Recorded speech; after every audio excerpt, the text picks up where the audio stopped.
My name is Tony Small. I'm the composer, librettist, and orchestrator for this new and wonderful work that was commissioned by the Smithsonian called Qadar, as well as a commission in collaboration with the Sultanate of Oman. This has been an amazing project, and we're about to take you on a journey in the making of an opera with the world-renowned Deryce Graves serving as artistic director.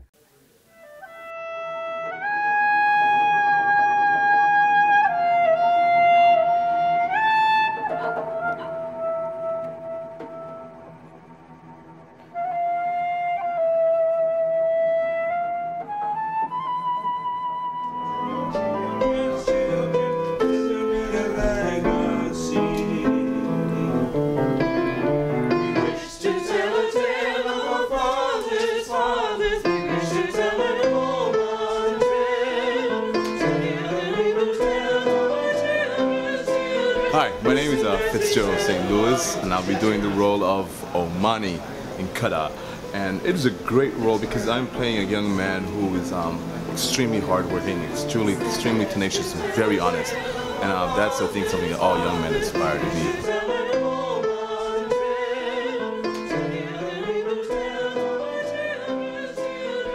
Hi, my name is Monique Dodd. I am a film production major at Howard University, but I'm also the stage manager for Qadar. I think this piece is very important to me because it kind of gives a taste of a different culture through a very unique and inventive medium.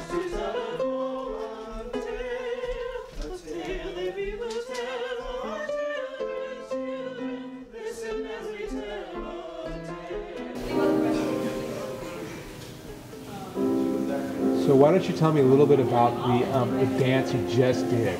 What was that all about? What scene was that? Do you guys know what scene that was? Yeah. Okay, why don't we talk about that just for a couple moments? We're happy. We're happy to be waking up in the morning, and we're like a happy village. So we're just dancing it out. Like we have baskets of fruit and rice and stuff on our heads, and we're coming into the village as it's a bright early morning, and we're celebrating the awakening of the day. My name is Bergner, and I am a mural artist. I am a street artist, aerosol artist. I do also canvas work, and I do backdrops for theater. And I also am an educator. I do a lot of projects with youth that are educational, social, community-based projects. So for this project here, this is the backdrop for an upcoming opera called Qadar.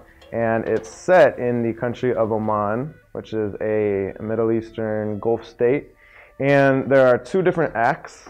So I'm doing a backdrop for the first act, which takes place in a rural village, and then the second act, which takes place in a city. So the audience, it's an educational opera, and the audience will be able to see through the artwork what it looks like in Oman, you know, what a village looks like, what the city looks like.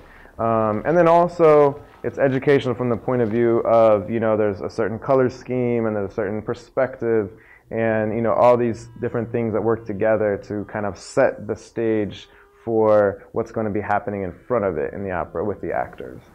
Unfortunately, today, it's like, you know, in the mainstream media, you have so much information coming from the Arab world and the Muslim world, and it's like 99% about terrorism and about war and about, you know, violence, and it's Al-Qaeda and it's ISIS and it's the war in Syria and all these things that lead people to really have this very extremely skewed vision of what Arab culture is and what the Arab world is like. And for me, I know this on a personal level because I spent time this year. This year I spent 6 weeks, and last year I spent a month in a Syrian refugee camp, and I met a lot of Syrian. I had Syrian coworkers who I got to know very well, and I got to know a little bit about their culture and see what their lives were like. And it's, you know, it couldn't be further from that stereotype. I mean, they were so hospitable, so warm, not fundamentalist at all. I mean, all the stereotypes people have, that was not them, and it wasn't any of the people that I met. And that's not that those things don't exist, but it's like that's all we see, and the majority of people, what people really are like, we don't see. And so it's something, with a production like Qadar, you have you know, a story that doesn't involve those things, and instead, you know, shows a very different side of life in the Middle East, with Arab characters who, you know, who are doing other things with their lives. And so I think that kind of you know, view to show people is really important. Thank you. It make me pretty. Yeah, I think I'm putting a scar on you. Oh, You get it's about 60 people that will be in the play, but of course the reality is we won't have enough time, so I had to create a video a tutorial educating the actors how they need to apply their makeup for this particular presentation. And basically it's more focused on a natural look and just defining the eye areas. So we don't need to add any product onto her eyebrows because she has enough. With him, the same thing. Brush, brush, brush, brush, brush, brush. Good. Okay. I feel like this play will do so much good to society and the community as a whole, because we are bombarded with so many stereotypes from the news and the media about Arabs, and I feel like any type of production displaying some form of art and in form of music and acting sheds light and positivity on whatever Okay. All right. So you know, we'll just start lining situation that really should be portrayed in a positive light as well as the negative. So, my name is Tariq Al-Sabir. I'm playing the distinguished gentleman from Zanzibar. That's loosely his name in Qadar. Here, I think that this opera is really important to me because I get to learn about all these different cultures that are being implemented, the Zanzibar culture, the Amani culture, and some of the American culture when it interacts with those other cultures.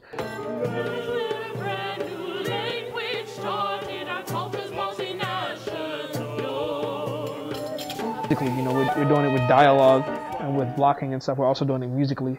So being a singer and an actor, I appreciate those. Well, I've been a part of this process pretty much since the beginning of this process. I mean, it's at least for the beginning of the staging and the scoring of the music. So I've been able to see how this progressed. With Mr. Tony Small, we visited mosques in Baltimore just to see. Actually, it was a mosque that I actually grew up going to, Al Rahman, because I actually am from a Muslim heritage, Muslim religion. We got to go there, see how they worship, hear what the sound sounded like, and let that marinate with us for a long time, so that through the course of acting it and singing it, we can kind of become that for a few hours. I've learned so much about this piece. I mean, in working with this piece, I've learned so much because you kind of do have to be very respectful and very specific to the time and the culture and the person that you're portraying. Because some things are not as strict here in America as they are over in Kiryat in Oman and in places like that. So we have to know what we're doing. We have to know our body language. We have to know how are we going to say that. If we're going to say this Arabic word and commit to the Arabic dialogue, you got to know how to say it right. You know, if you're going to commit to these dance moves and this movement, you got to know how to do them right. If you're going to sing this Arabic scale, you're going to have to sing it in tune or as auto-tune as it is. And so you gotta have to learn those things and kind of draw, you know, kind of abandon all your preconceived training and musical training and things like that, and take on something totally new. And so I hope in my career it'll help me in other processes where I have to go into a thing and kind of leave Tariq behind to become a new character to add to the piece. Qadar means destiny, and that's what the overarching value that we take from here is about our destinies. I think as an artist and a performer, my destiny and our destinies are to travel the world. But in order to do that, we have to know how to respect these cultures and respect these different religions and respect these different customs. And so Qadar has really helped me to be sensitive to that process and be sensitive in learning about it as much as I can. To be respectful, but also to portray it in a way that respects and honors the culture.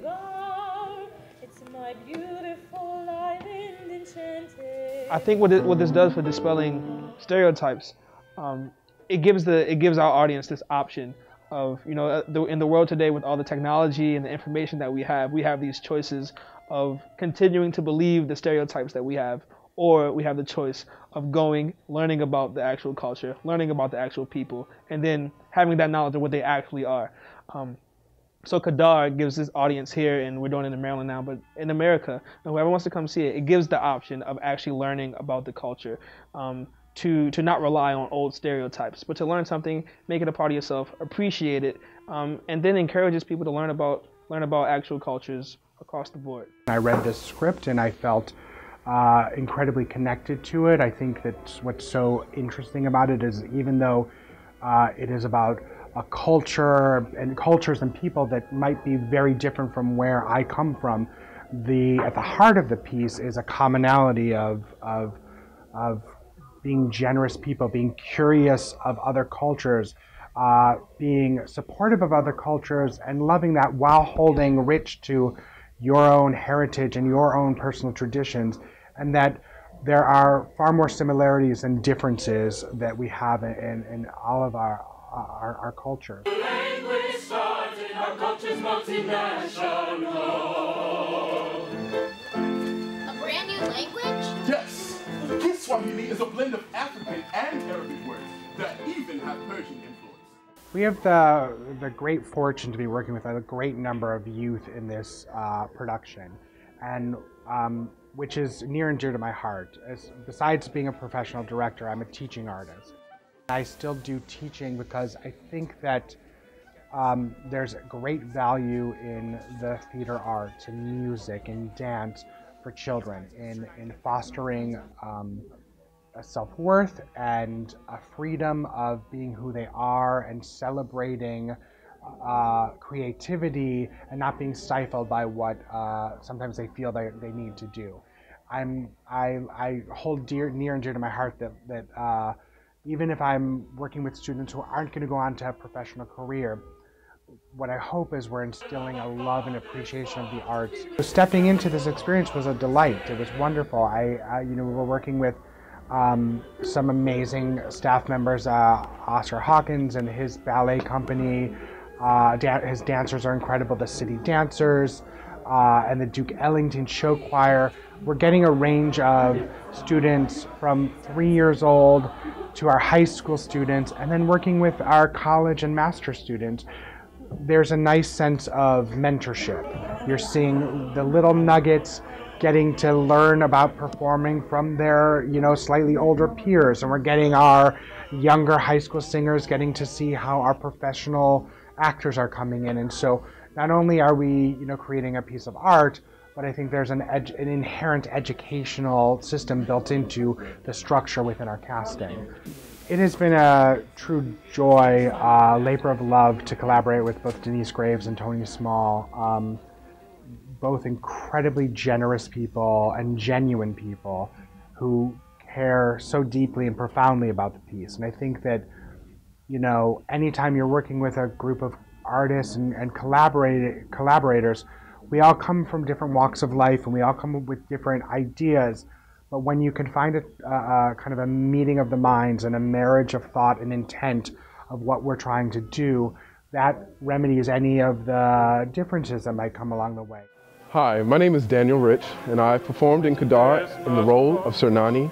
Or just enough, you learn to make more of less, and life is such. Preparing for Qadar was an interesting process. It wasn't as difficult as I anticipated, because earlier in the year, I attend Morgan State University, and the choir, we go on international tours every year. This year, at the end of May, we took a tour of the Middle East, to the countries of Qatar, Oman, and the United Arab Emirates. And so we spent about 3 days in Oman, and this thoroughly prepared me. I didn't even know it was going to, but it thoroughly prepared me for this role, to understand the traditions, the customs, to understand the people. And not only does production help me to break down the barriers or the stereotypes that people have of Middle Eastern culture or Middle Eastern people, but that trip did as well. What I've learned is that Middle Eastern people are not always what the news portrays. They are loving people who have traditions that mean something. They have morals. They love each other. They are very much family oriented.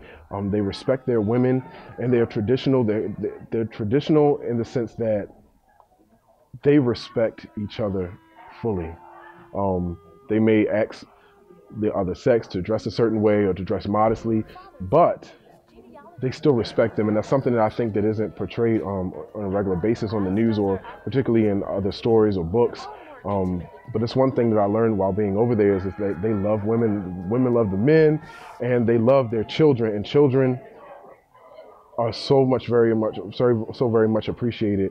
And yeah, I'm excited. Tony Small, amazing composer, amazing orchestrator, amazing scriptwriter. The dude is awesome. He's paving the way for the future. Deryce Graves speaks for herself. I'm so grateful for the opportunity. I just want to say thank you once again to them. My name is Joshua Banbury. I played Q.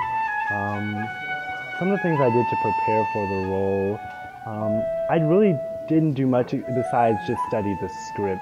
A little bit about the culture, what's acceptable for men in the culture to do. But I really looked deep into my character and a lot of the things the other characters say about my character. I got a lot of hints about his past, even what his sexuality might be. So I played off of that. Rumors and lies. But I think a lot of people think that area of the world, the people, they don't have the same emotions and they don't have the same experiences as other people. But I think this opera proves that everyone falls in love, everyone is upset, everyone experiences jealousy, everyone experiences rage and passion. And I just think that brings that to light, that everyone experiences the same things all over the entire world. Nothing is new. Hi, I'm Joyanne Amani Richardson, and I am the conductor of Qadar. I had an opportunity to work with all the facets of putting that together, putting Qadar together, putting a presentation together that included dance and singing, and then adding the orchestra in at the end to put it all together to make a whole. We worked with a lot of children, and that at times was challenging, but the children were so prepared and so excited and wanting to be a part of this movement that we call Qadar, this learning experience. They were a joy to work with. I'd like to just, publicly thank Dr. Monique Holmes for her work with the children, the show choir of Duke Ellington School of the Arts. They were wonderfully prepared and eager. That's the word I think I would use for not only the students from Duke Ellington, but for all the young people that were involved with Qadar. They were just eager. They wanted to get it right. I think that they seemed to be enjoying what they were doing. Their precision with their notes and pronouncing it was impeccable. And when there were times that there were sort of challenges and we had to change an order, they were readily able to make those changes, and they were very adaptable. And Dr. Holmes was with her group at every rehearsal and stayed the entire time. And that's a remarkable teacher and a dedicated teacher. On so many levels, personal level, there were a lot of things that were moving together towards my destiny. But it also, in general, was showing us that if we really stand up for what we believe in, and if we are meek, which means if we are gentle and kind, and we have civility in how we maneuver and operate and communicate and relate to others, that we will succeed. and that our dreams will come true. Hello, my name is Rebecca Roy. I played the role of Antoinette in the new operetta Qadar by Tony Small. Antoinette is a larger-than-life character. She is an opera diva married to a man from Zanzibar. Learning to date an American diva is very, very challenging. My husband had to learn very quickly how to treat a queen. I think Qadar is a significant piece because it shows how much music is the universal language across cultures, and how it can bring us together from any background and find a commonality for all of us. And I think that was a really interesting thing to explore as we put the piece together, using the Omani musical influences, those Zanzibar influences as well, and for us to experience those firsthand. Qadar means fate in English, and so it's very much of our fate never leaves us often. It's always there, but there's also the presence of those who have helped us along the way, that are always journeying towards our fate with us. It's a very encouraging piece. I'm singing it to Amani, who has just been put into prison, and he is kind of in the depths of despair in that moment.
Qadar's significance in our current society with our relationship between cultures right now, particularly that with the Islamic religion, is that to remember that everyone is a person and that they have the same struggles that we do. They have the small, everyday, mundane things that bother them, whether it's the person that bullied them when they were a child or that comes back to haunt them when they're older, but we are all people that are struggling and need each other to get through life.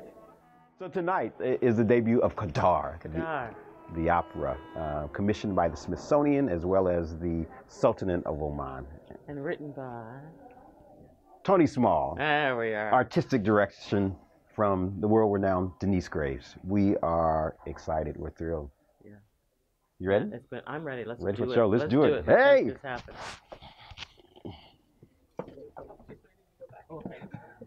Can I get a mic stand? I don't have a mic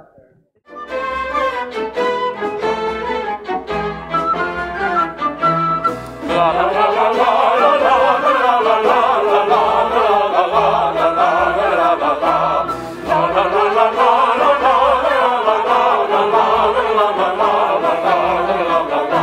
Now that you have heard of our great history and the royal monarchy, it's yours for you to tell to your children's children. It will be their legacy. We wish to tell a tale of our fathers' fathers. We wish to tell an Oman tale, a tale that we will tell to your children's children. Listen as we tell a tale. Listen as we tell a. Listen as we tell a. Now we call an Oman tale.